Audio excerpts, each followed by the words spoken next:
अरबाब देखिए, ये केस सिर्फ कानूनी अदालती केस नहीं है। वक्त बताएगा कि ये एक सियासी केस भी था।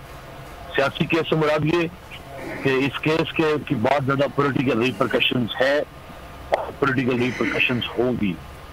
सवाल ये नहीं है कि क्या मुल्क के अंदर आइन और कानून की बालादस्ती होनी चाहिए या नहीं।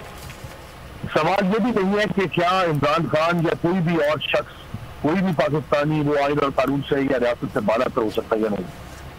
सवाल ये है जिस बामकसद तरीके से, जिस तकनीकी तरीके से और जिस डिजाइन तरीके से इमरान खान को एलिमिनेट करने की कोशिश की जा रही है, ये कभी भी तारीख माफ नहीं करने जा रही।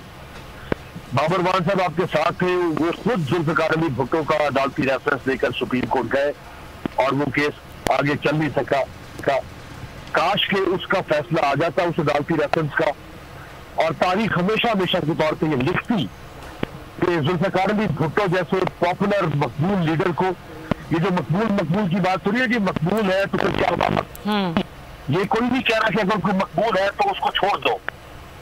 ये कोई नहीं कह रहा कि अगर कोई मकबूल है तो उसके ऊपर कानून का निफाज न करो। सवाल ये है कि मकबूल होने का जुर्म क्यों बनाया जा रहा है। अगर कोई गैर मकबूल है तो उसको बैलेंस करने की कोशिश की जा रही है मकबूल के साथ। मकबूल है, लोग उसके साथ खड़े, वो एक नापसंदीदा शख्स होगा, वो एक बुरा इंसान होगा, वो एक गलत इंसान होगा। लेकिन जमहूरियत किसको कहते हैं, जमहूर किसको कहते हैं? जिसके साथ पाकिस्तान की आवाम की अक्सरियत खड़ी है। सही। आप किसी को बाय डिजाइन एलिमिनेट या क्रश नहीं कर सकते। सही। आपने भुट्टो को करके देख लिया, एक कमजोर अंदर जिसमें सजाए मौत नहीं हो सकती थी, जिसमें ज्यादा से ज्यादा भी सजा अगर कुछ देनी थी तो वो भुट्टो साहब को उम्र कैद दे देते, उनकी जायदाद जब्त कर लेते, उनके साथ देते, उन्हें मदद कर देते, उन्हें कैसे, लेकिन उन्हें सजा मौत नहीं दी जा सकती थी क्योंकि डिक्टेटर ने उनको रास्ते से हटाना था, एलिमिनेट करना था, क्रश करना था।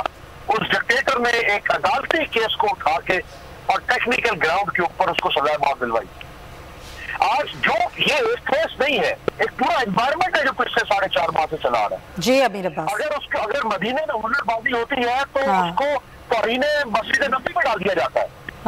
अगर वहां से वो बच के निकलता है तो उसके ऊपर इंसदाद दहशतगर्दी का मुकदमा लगा दिया जाता है।